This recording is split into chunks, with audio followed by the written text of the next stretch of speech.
Good afternoon, everyone. So, in last class, we started with the different adrenergic receptors, and adrenergic receptors are of two types: alpha receptors and beta receptors. So, alpha receptors is further divided into alpha 1 and alpha 2, whereas beta receptors is divided into beta 1, beta 2, and beta 3 receptors. So, we did the alpha 1 receptors. So, alpha 1, the major location of this alpha 1 receptors is in blood vessels. So most importantly, it is present in smaller blood vessels.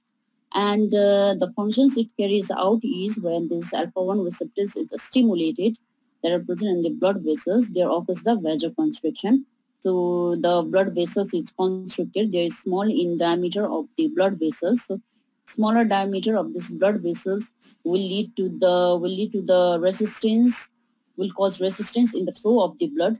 So it will lead to the increased peripheral vascular resistance, and this vasoconstriction and resistance to the flow of this blood inside the blood vessels will increase the blood pressure. So stimulation of alpha-1 receptors that are present in the blood vessels will cause vasoconstriction, increase in peripheral vascular resistance, thus leading to increase in the blood pressure. And alpha-1 receptors are also present in the muscles of the iris. So muscles of the iris are basically of two types. So as discussed earlier, one is the sphincter pupillae, the other one is the dilator pupillae. So the dilator pupillae consists of the alpha-1 receptors, the muscle of the iris, and the contraction of this dilator pupillae or the radial muscle will lead to the mydriasis, or the increase in diameter of the pupil or dilatation of the pupil. Whereas relaxation of another group of muscles, which we did in anticholinergic group of drugs, so relaxation of the another group of muscles that's present on the iris, that is a sphincter pupillae or the circular muscle, also lead to the mydriasis or the dilatation of the pupil. And these alpha-1 receptors are also present in the smooth muscles and the visceral muscles that are located in the gastrointestinal tract or the genitourinary tract, and it causes the muscle relaxation in those visceral organs, visceral muscles, and whereas the sphincter is contracted, the sphincter is closed, and this will lead to the constipation in the GIT, and this will lead to the urinary retention in urinary bladder. And the transducer pathway of this alpha-1 receptor stimulation is the GQ coupled receptor, and there is increase in the second messenger, that is the IP3 and DAG. Now coming towards the alpha-2 receptors, which is second subtype of the alpha receptors. So the major location of these alpha-2 receptors is presynaptic neurons. So they are present on the presynaptic neurons. So we said that after the release of this norepinephrine, which is a major neurotransmitter, so it can act on different receptors, adrenergic receptors, and cause intracellular response. And the another receptors that are present on the adrenergic receptors that are located, they are located on the presynaptic receptor. So this presynaptic receptor consists of the alpha-2 receptor subtype, so similar to that of the cholinergic system, which had M2 autoreceptors that were also present in presynaptic receptor, and these alpha-2 receptors are also present on the presynaptic receptor. So when the stimulation of these alpha-2 receptors that are present on the presynaptic receptors is there, so what does it do? So it reduces the release of norepinephrine.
think there was some connection error.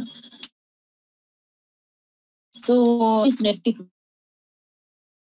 there was some connection errors to the bird. So the stimulation of these alpha-2 receptors that are present on the presynaptic receptor, that are present as presynaptic receptor, when they are stimulated, there is decrease in the release of norepinephrine, which will come on this reason. So alpha-2 in the brain are the central sympathetic outflow, and they are also present in the these alpha-2 receptors are also present in the beta pancreatic cells. And when these alpha-2 receptors that are present on the beta cells of pancreas are stimulated, so they causes the inhibition of the insulin release. And coming to beta receptors subtype, so beta-1 receptors, first the beta-1 receptors, the major location of beta-1 receptors is in the heart. And when this beta-1 receptors in the heart is stimulated, it causes the tachycardia, that is increase in the heart rate. And it also increases the contraction of the heart, that is it causes the increased myocardial contraction. And this also lead to increase in the cardiac output. So cardiac output is the amount of blood that is pumped by heart per minute. So when beta-1 receptors in the heart is stimulated, it causes increase in heart rate, increase in the myocardial contraction or contraction of the heart, and it also increases the cardiac output. And the another location of beta-1 receptors involves the juxtaglomerular cells of the kidney, and the stimulation of these cells that is present in the kidney will cause the increase in the release of renin, which is another hormone, and increase in release of this renin will increase the level of the aldosterone, which is another hormone, and it will lead to the increase in blood pressure. So the major location of this beta-1 receptors is in the heart, and the another location includes the juxtaglomerular cells of kidney. And coming to beta-2 receptor subtypes, they are present on the skeletal muscle arteries. So your alpha-1 receptors were present in the blood vessels, whereas beta-2 receptors are also present in the blood vessels. So what is the difference between alpha-1 and beta-2 receptors? So alpha-1 receptors are mainly present in the arterioles, that is the smaller blood vessels, whereas beta-2 receptors are also present in the blood vessels. The blood vessels, usually the beta-2 receptors are present in the blood vessels, which are usually large. The beta-2 receptors are present in larger blood vessels, as for example, the blood vessels that are located in the skeletal muscle or skeletal system.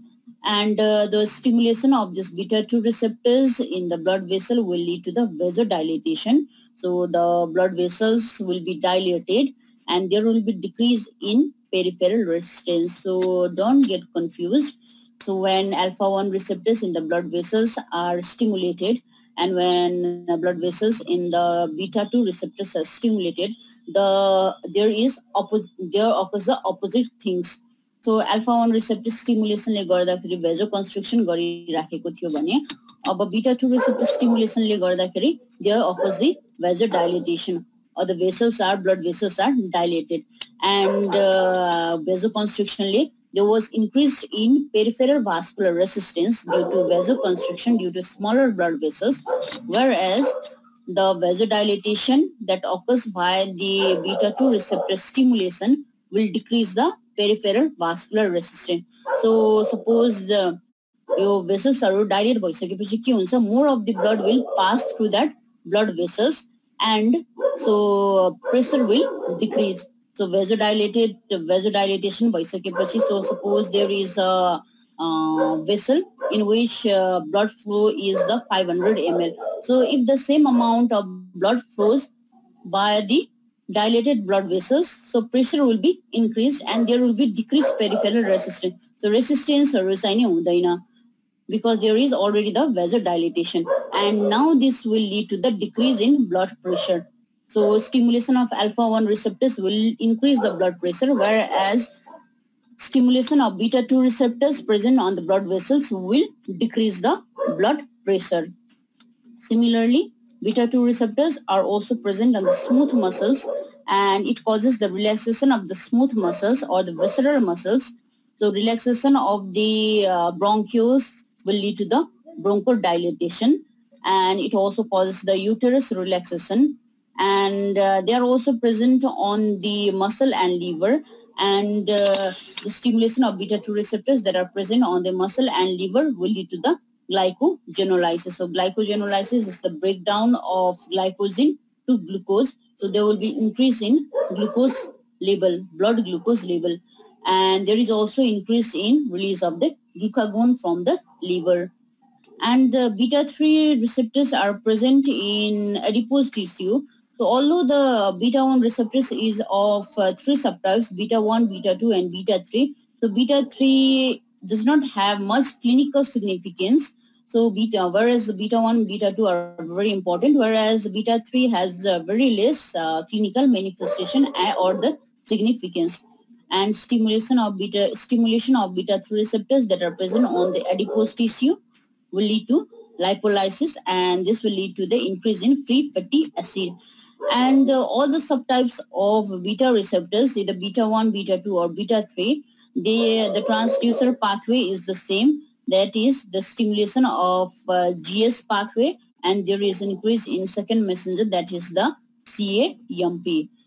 So, and we were on the alpha 2 receptors. So alpha 2 receptors, when they are stimulated, that are present on the presynaptic receptor, so they reduces the release of norepinephrine. So what depends, what is the consequence when there is reduced release of the norepinephrine? It will cause bradycardia, because increase in norepinephrine will lead to the stimulation of beta 1 receptors and will cause tachycardia, whereas decrease in release of norepinephrine will cause the opposite function, that is the bradycardia. And whereas increase in release of norepinephrine will lead to the vasoconstriction and will lead to the increase in peripheral vascular resistance, increase in blood pressure or the hypertension, whereas decrease in release of norepinephrine will lead to the decrease in blood pressure. And there is also presence of dopamine receptors in sympathetic system that are they are present in the arteries of the renal vessels, so mesenteric vessels and the coronary vessels, and stimulation of these dopamine receptors that are present on these arteries will lead to the vasodilatation.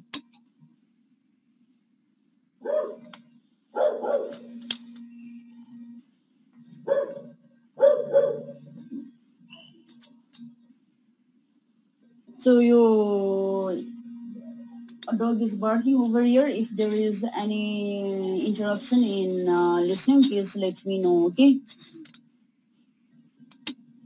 So please remember the subtypes of alpha receptors, beta receptors, the location of these receptors, and the important action that is carried by these receptors.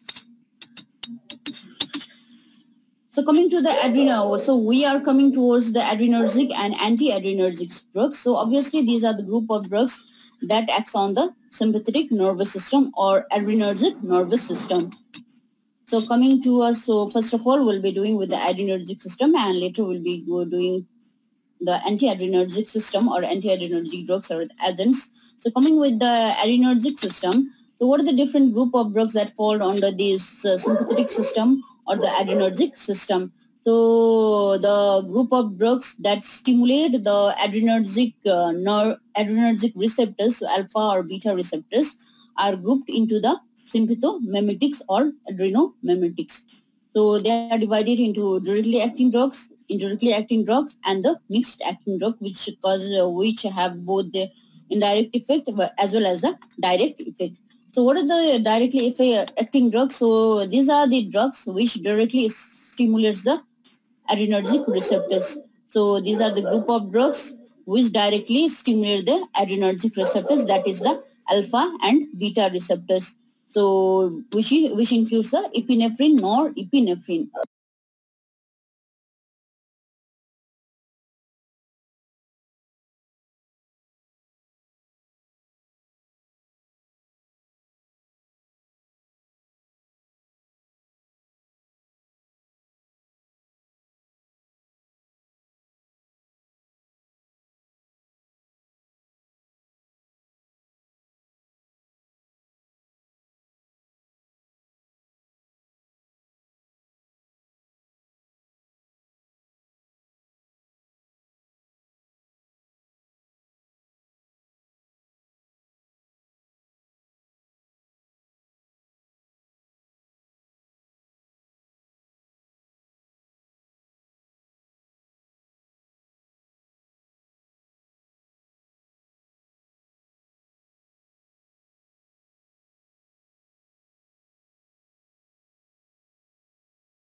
So they're divided into, these drugs are divided into directly acting drugs, indirectly acting drugs, and the mixed acting drugs. So directly acting drugs are the group of drugs which directly stimulates the adrenergic receptors, that is the alpha and beta receptors.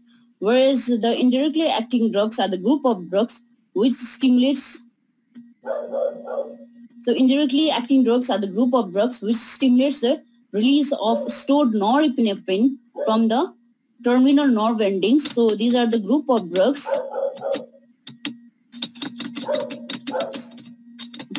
So these are the indirectly acting drugs are the group of drugs which causes the release of stored norepinephrine from the storage vesicles. And these are also the group of drugs which block the uptake of norepinephrine, as for example, cocaine and tricyclic antidepressants. So these are the group of drugs. So, directly acting drugs are the drugs which directly stimulates the adrenergic receptors like alpha and beta receptors and causes the intracellular response, whereas indirectly acting drugs are a group of drugs which causes the release of stored norepinephrine from the nerve terminus, or they are also the group of drugs which causes the blockade of uptake of norepinephrine. So normally norepinephrine after its release some of the norepinephrine can be reuptaken by the adrenergic nerves. So these indirectly acting drugs are the group of drugs which either increases the release of stored norepinephrine from the storage vesicles, or they are also the group of drug which causes the blockade of reuptake of this released norepinephrine towards the adrenergic nerves.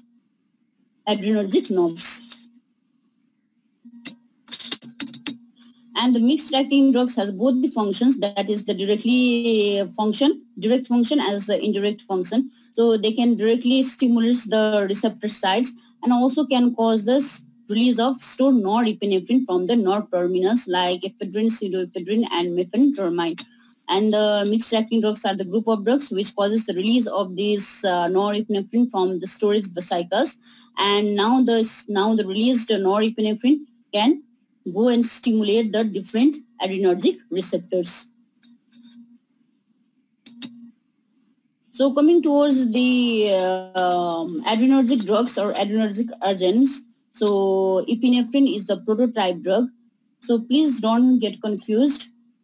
The most commonly released neurotransmitter during the sympathetic nervous system stimulation is the noradrenaline, whereas the prototype drug is the epinephrine or the adrenaline.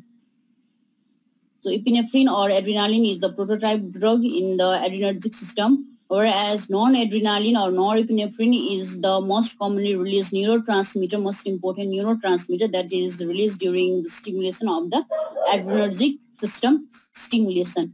And coming towards the epinephrine, it interacts with both the alpha as well as the beta receptors. So both subtypes of alpha receptors stimulated, that is the alpha 1 and alpha 2, and the beta 1 as well as the beta 2 receptors, and they have the weak beta 3 action. So it can stimulate all the alpha as well as beta receptor subtypes. So when the lower doses of this epinephrine is being given, so the most important action that is seen is the stimulation of beta 2 receptor, and stimulation of the beta 2 receptors that is present in the blood vessels will lead to the vasodilatation on the vascular system, whereas at higher doses the alpha 1 effects are seen, that is a vasoconstriction. So when low doses of this epinephrine is given, beta 2 receptors are stimulated and it will lead to the vasodilatation, whereas when higher doses of this epinephrine is being given, it will cause the stimulation of alpha receptors on the blood vessels and will lead to the vasoconstriction and increase in blood pressure. So vasodilatation will lead to the decrease in blood pressure, whereas vasoconstriction will lead to the increase in blood pressure. And when on stimulation of the adrenal medulla, when adrenergic system is stimulated or sympathetic system is stimulated, the adrenal medulla releases about 80% of the epinephrine and 20% of the norepinephrine directly in the circulation. So when there is stressed condition, or when there is a flight or fight reaction, and when the adrenal medulla is stimulated in that situation, so most commonly released commonly released neurotransmitter is the epinephrine. That is 80% of the epinephrine is released, and only 20% of the norepinephrine is released. So pharmacological actions, so this all the pharmacological actions are mostly related to those things which we read on this table. So pharmacological actions, when the sympathetic system is stimulated, so in the heart, it increases the heart rate, it increases the cardiac contraction, it increases the contraction of the heart, and it increases the cardiac output. So it all occurs, all these physiological actions or the pharmacological actions occurs as a result of stimulation of the beta-1 receptors that are present in the heart. And what is the pharmacological actions when epinephrine is given? So in the blood vessels, vasoconstriction occurs. So vasoconstriction occurs when the higher doses of this epinephrine is given, and it occurs as a result of stimulation of alpha-1 receptors that are present in the blood vessels. Whereas when the lower doses, when the lower concentration of epinephrine is given, so beta-2 effect predominate and will lead to the vasodilation and decrease in blood pressure. So coming towards the blood pressure, so as said earlier, when lower doses of this epinephrine, adrenaline is given, the beta-2 effect predominates, and also when slow IV or subcutaneous infusion is being given of adrenaline, there is decrease in peripheral vascular resistance, there is increase in systolic blood pressure, whereas there is fall in diastolic blood pressure. So blood pressure is of two types. One is the systolic, the other one is the diastolic blood pressure. The systolic blood pressure is mainly dependent on the increase in heart rate. So increase in heart rate will lead to the increase in the systolic blood pressure, and diastolic blood pressure is mainly related with the peripheral vascular resistance. So when this low doses of epinephrine is being given, or when the slow IV infusion or the slow subcutaneous infusion of this adrenaline is being given, so there is the stimulation of the beta receptors, and the stimulation of the beta-1 receptors will lead to the increase in systolic blood pressure. So why there is fall in diastolic blood pressure? So diastolic blood pressure is mainly related to the peripheral vascular resistance. So when beta-2 receptors are stimulated, so what does they do normally? They decreases the peripheral vascular resistance by increasing the vasodilatation, and now this will lead to the fall in diastolic blood pressure. Whereas when higher doses of this epinephrine or adrenaline is being given, or when rapid IV infusion of this adrenaline is being given, so the major action seen is the alpha-1 effect. So it will stimulate the alpha-1 receptors that are present in the blood vessels and will now cause the vasoconstriction and will increase the peripheral vascular resistance. So increase in peripheral vascular resistance will lead to the increase in blood pressure, especially increase in diastolic blood pressure. Whereas this, when adrenaline is being given, so it also stimulates the beta-1 receptors and will increase the systolic blood pressure. So low doses of adrenaline or slow or IV infusion or the subcutaneous infusion will lead to the decrease in diastolic blood pressure but increase in systolic blood pressure. So rise in systolic blood pressure is due to beta-1 effect, due to increase in the heart rate, and the fall in diastolic blood pressure is due to the beta-2 effect. So it causes the vasodilatation and decreases the peripheral vascular resistance, which decreases the diastolic blood pressure.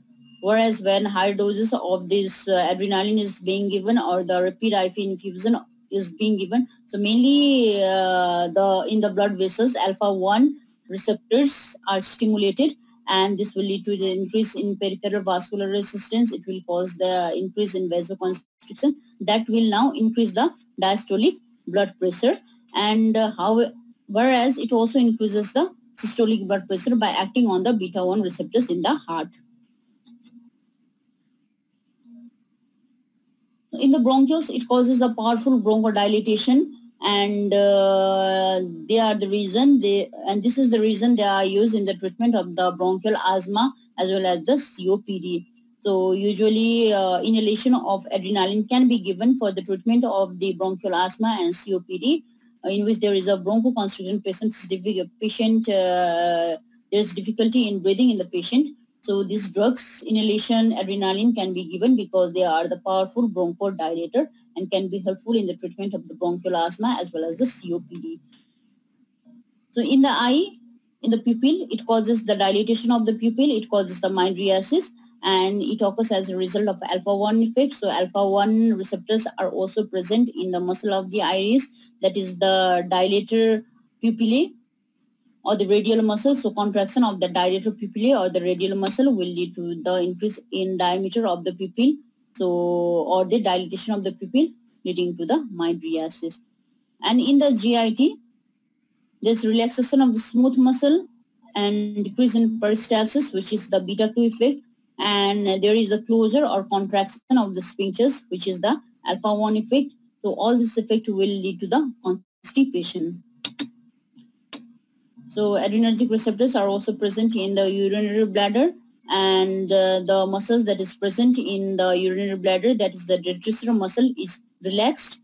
The beta-2 receptors are present on the urinary bladder muscles, so they are relaxed. Whereas the sphincter is constricted or the sphincters is closed, and when this sphincters is closed and the muscles are relaxed, this results in the decrease in urinary frequency, decrease in voiding of the urine.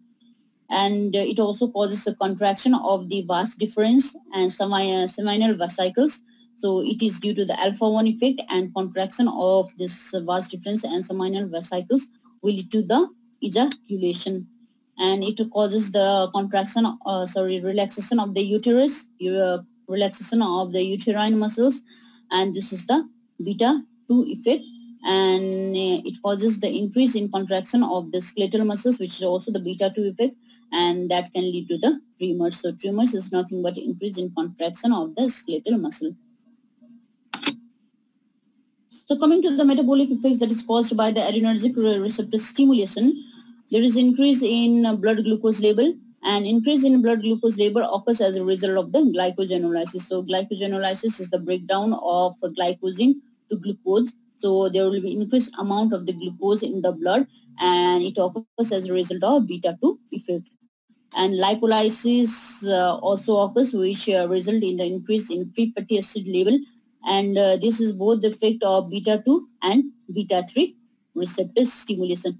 So the major use of this beta-2 receptor stimulation or the pharmacological action of beta-3 receptor stimulation is mainly related to the lipolysis. So lipolysis by चाहिने beta-3 receptor stimulation ले खासै केही हुँदैन. So it is regarded as a very negligible subtypes of the beta receptors, whereas the beta-1 as well as the beta-2 receptors as important pharmacological actions. And there is decrease in insulin secretion. It should be here beta-2A. So there is decrease in the insulin secretion from the beta cells of pancreas, whereas there is increase in glucagon secretion from the beta-2 receptor stimulation. Okay, now coming towards the uses of this epinephrine or adrenaline. So epinephrine and adrenaline, so they are the endogenous catecholamines, meaning that they are synthesized from the adrenergic nerves within the body, and they are released during the stressed condition, during the flight or fight reaction. And adrenaline or norepinephrine is also available as the drug. So they are the major neurotransmitter. Apart from that, they are also available as a drug for different different pathologic conditions. So what are the indications or what are the pharmacological uses of this adrenaline or epinephrine? So it is excellent drug for the cardiac stimulant and the vasoconstrictive effects in the cardiac arrest. So it is the excellent drug as a cardiac stimulant and due to its vasoconstrictive effects in the cardiac arrest. So cardiac arrest is the condition when the heart suddenly stops pumping blood.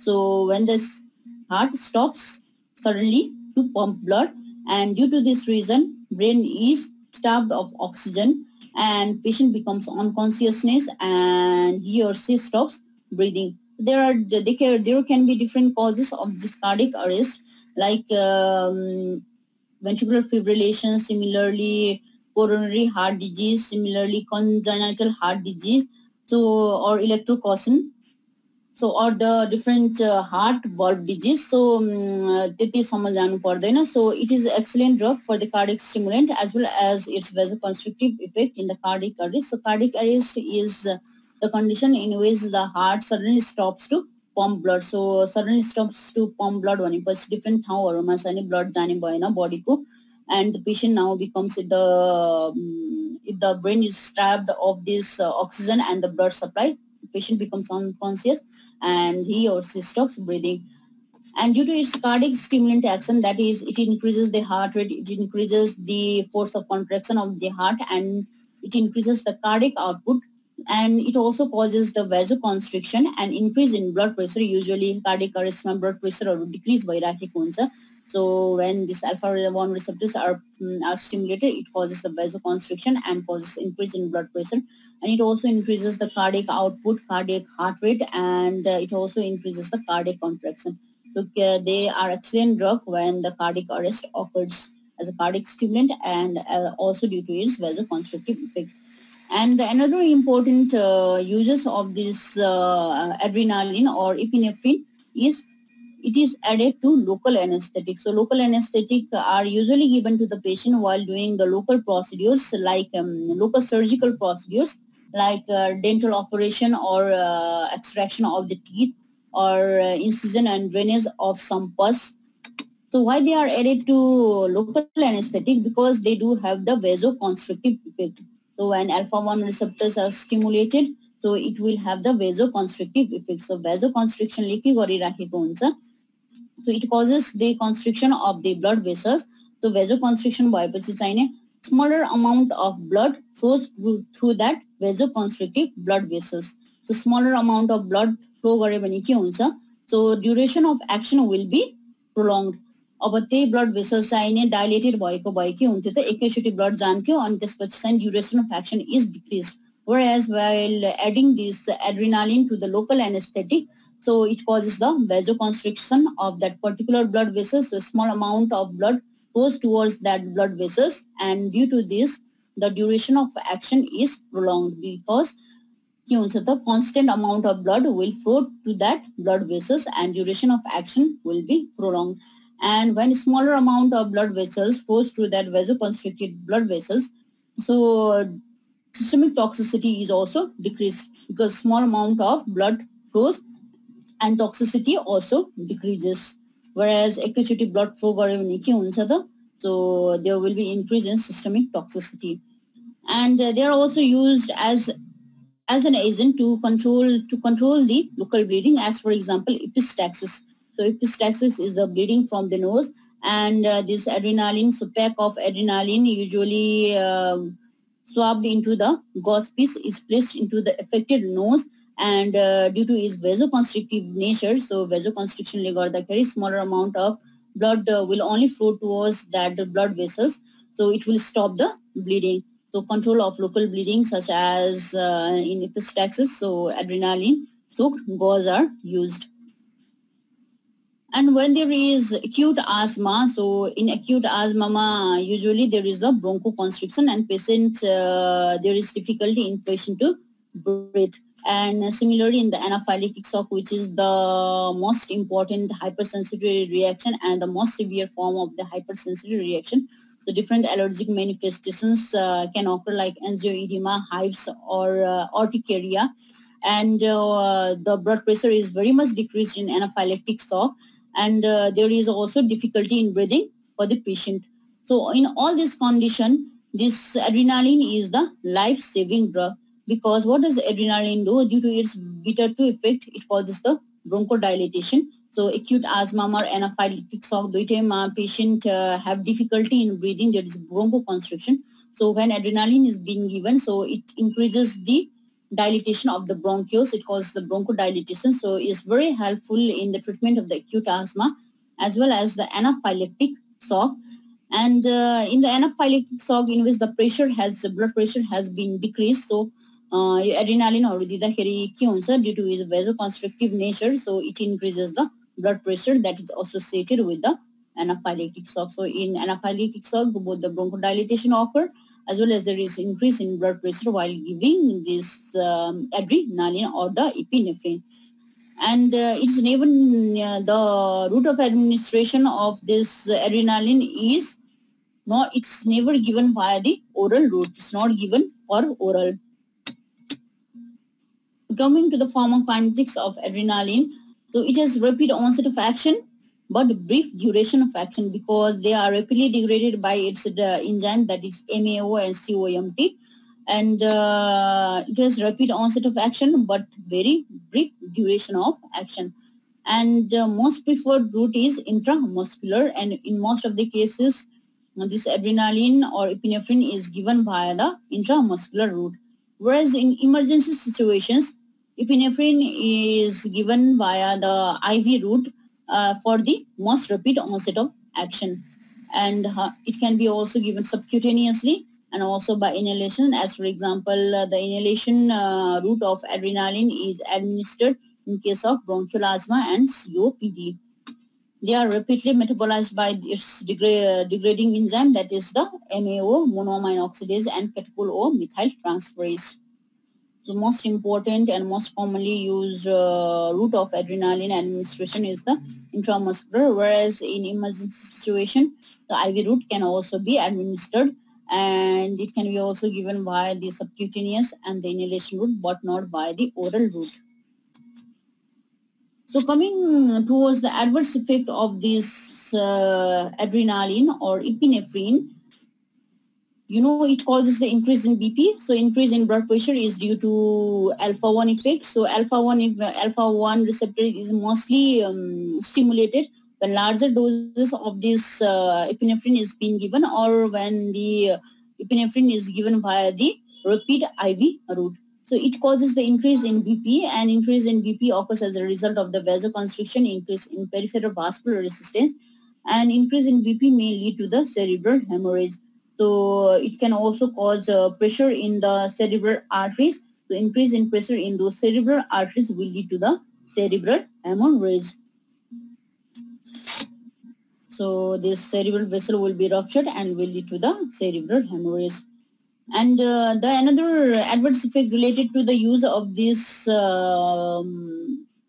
epinephrine is it can precipitate the ischemic heart disease like angina and myocardial infarction.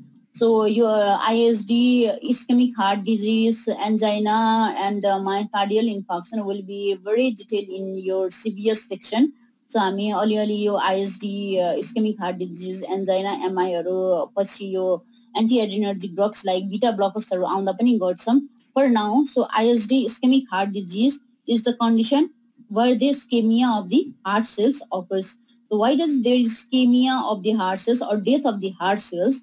So due to the decrease in blood supply, due to the decrease in the oxygen supply to the heart or the cardiac cells. So ischemic heart disease is ischemia of the heart cells, and ischemic heart disease usually occurs as a result of decrease in blood supply or the oxygen supply to the heart cells. And ischemic heart disease are of different types, like important ones are the angina and the myocardial infarction. So myocardial infarction, we also call it as the heart attack. So angina, so MI is a very severe form of the angina. So angina is a condition, it is the condition that occurs in the heart, so in which there is a demand of the blood supply, in which there is an increase in demand of the blood to the heart, whereas there is decrease in supply of blood to the heart. So angina ma ke bhairaheko huncha, there is increase in demand of blood to the heart, but there is decrease in supply of blood to the heart. So to fulfill this increase in demand of the heart, so what does the heart do? It increases the heart rate. So heart rate increase हुँदाखेरि के हुन्छ त, suppose normally 60 थियो भने अब increase in demand भइराखेको छ. So increase in demand हुँदाखेरि decrease in supply भइराखेको छ. So decrease in supply चाहिँ fulfill गर्नको लागि चाहिँ नि now the heart will more cause heart will increase the heart rate. Suppose 60 भइराखेको थियो, अब चाहिँ के हुन्छ त 80 हुन्छ. So this will further decreases the supply of the blood. So it can exaggerate the angina. And these are the contraindications of the adrenaline also, that it cannot be given in the patients who are suffering from the ischemic heart disease like angina and myocardial infarction. And it can also lead to the precipitation of conditions like palpitation or even arrhythmia. So usually palpitation or arrhythmia, there is already increase in the heart rate. So when this adrenaline or epinephrine is being given, so it will further stimulate the beta-1 receptors that are present in the heart and will precipitate the palpitation and arrhythmia. It can also have CNS manifestations like tremors, anxiety, and headache. And epinephrine or adrenaline also increases the release of endogenous stores of the glucose, and it is due to the beta-2 effect. And in diabetic patients, doses of insulin may have to be increased. So diabetic patients usually there is increase in blood glucose level, and so as a treatment, these patients take the insulin or other oral hypoglycemic drugs. So when you give epinephrine to those diabetic patients, so it causes stimulation of the beta-2 receptors and will lead to the increase in release of the glucose, which will further increase the blood glucose level. So this diabetes treatment को लागि जुन पेशेन्टले इन्सुलिनहरु लिइराखेको थियो, so since there is further increase in release of glucose, so the dose of this insulin need to be increased. So these are the adverse effect of adrenaline, as well as they are the contraindications. These conditions are the contraindications to epinephrine or the adrenaline. So coming to the other neurotransmitter or the other adrenergic drugs in the sympathetic nervous system, so noradrenaline. So noradrenaline is a major, noradrenaline is a major neurotransmitter that is released from the postganglionic adrenergic nerve endings.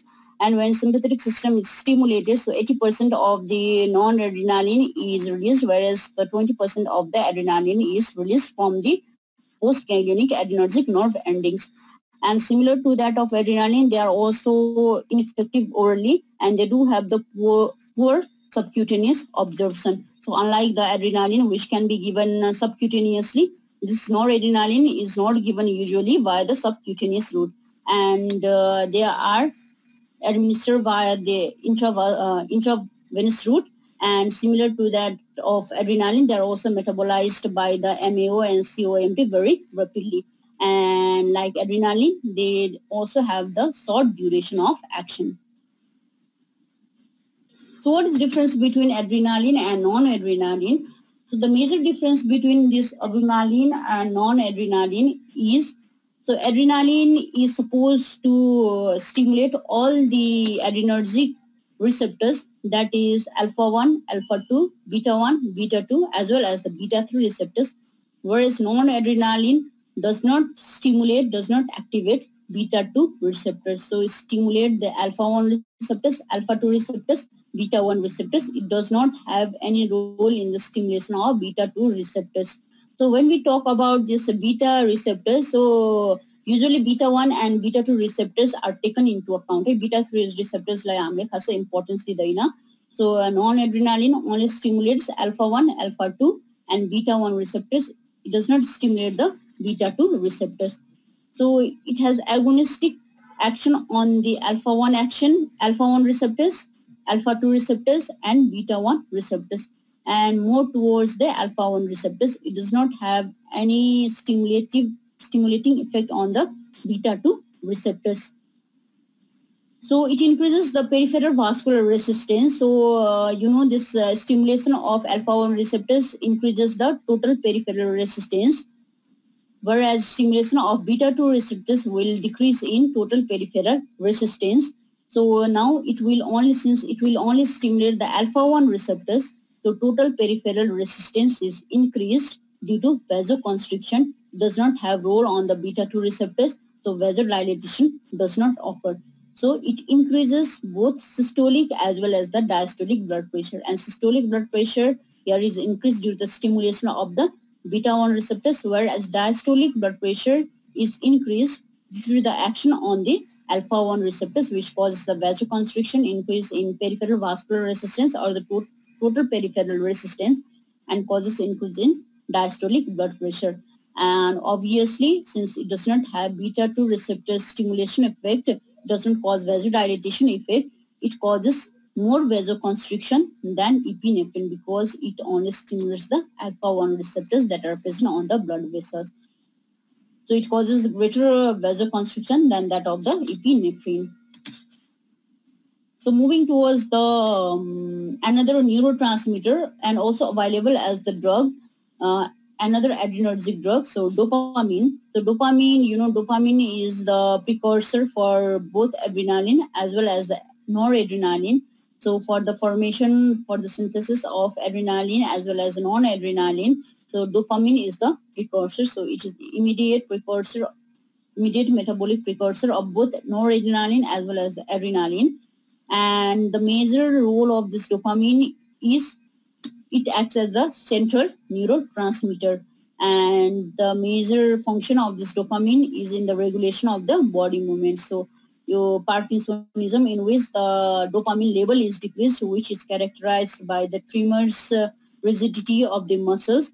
So त्यसमा चाहिँ के हुन्छ, dopamine decrease हुन्छ, and is a major neurotransmitter that is responsible for regulating the body movements, and it has the dose dependent action. So dose dependent action meaning, so when this dopamine is given in smaller doses, that is 2 to 5 microgram per kg per minute, stimulates the dopamine 1 receptors that are present in the mesenteric arteries, coronary arteries, or the renal arteries, and will cause the vasodilatation. Whereas the moderate doses of this dopamine, that is 5 to 10 microgram per kg per minute, will lead to the stimulation of the beta receptors, whereas higher dose, when the drug is given in higher doses, that is 10 to 30 μg per kg per minute, so adrenergic alpha receptors are stimulated. So they do have the dose dependent actions, and all the drugs that we discussed till now, that is the adrenaline or epinephrine, and non-adrenaline or norepinephrine, and dopamine, they all are the endogenous catecholamines that are released from the body. And these all adrenaline, non-adrenaline, and dopamine are also available as the drug. So we'll be doing rest of the adrenergic drugs, adrenergic agents in tomorrow's class. Any question for today? No, ma'am.